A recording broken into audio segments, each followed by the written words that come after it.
You're watching Juice TV NZown. Now, many of you out there would be familiar with this bloke's face because for around about the past 8 years, 8 years ago, the band Z was formed by him and a few other people, but now he is doing his own solo project and we're talking to him now. He's got a name. Who is he? What is your name? It's Nathan King. Hi, Nathan King. Hi. How are you? I'm good. I'm real good.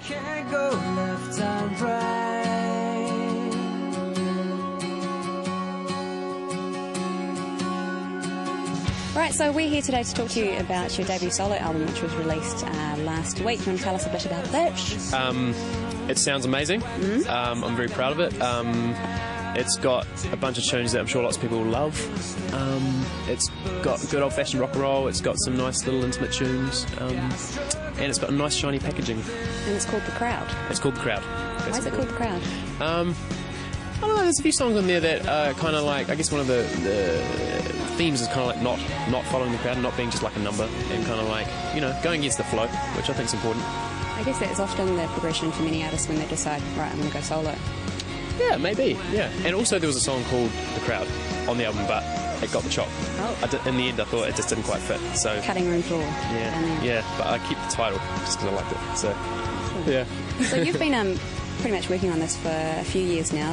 You've constructed the album in, what, 2 parts? Would that be fair to say? Yeah, it was an interesting little process because I'd done a bunch of writing, sort of 2005, 2006 recorded, what was the first half of the album, and then spent a bit of time overseas and did a lot of writing and playing around in London for about 2 years. So that's where you were based? Yes, I was based there for 07 and 06, 07.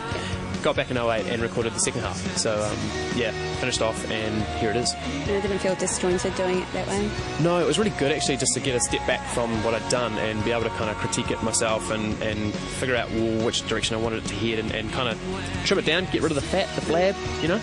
So, yeah. Because I guess, like, you know, when you've got a long period of time like that, you know, a lot of things happen to you personally in your life, many changes sort of happen. Is that journey, you know, that sort of length of time and that journey quite obvious in your music? It's certainly grown up a lot, yeah, and I think especially the writing process probably reflects that a little bit.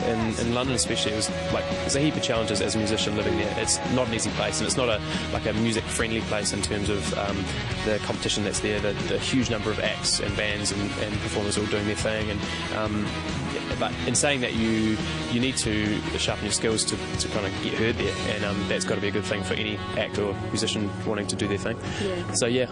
So in hindsight, it's actually been quite a positive thing for you. Oh, definitely, yeah. It's often hasn't. I think for most people going over there, it's not an easy thing, but it's definitely a worthwhile endeavour. And I mean, you got to do some work and some hard graft to get somewhere as well. It's a life issue. Yeah, it's a life moral you can learn from that. Yeah. And you've got a couple of really influential producers who have worked on The Crowd.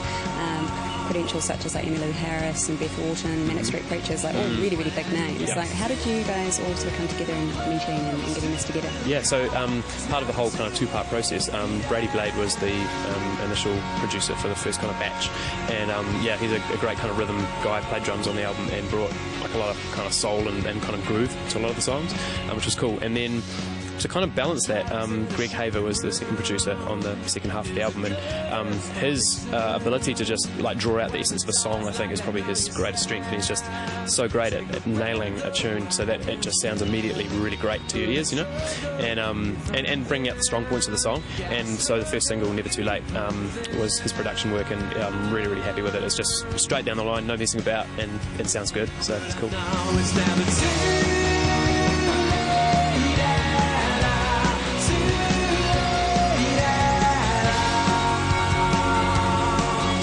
So you've recently just come back from being overseas. What were you doing over there? Yep, I was in India recently for 2 weeks. I was over there with World Vision, so we got the opportunity to check out a bunch of projects that are on the go over there. We went to see some sort of early stage projects to begin with, and there's like really I don't know, it's tough times for a lot of those people. There's, not a lot of water available, there's not a lot of, food, crops are dying, and there's, the infrastructure there is really kind of like broken down and not working properly.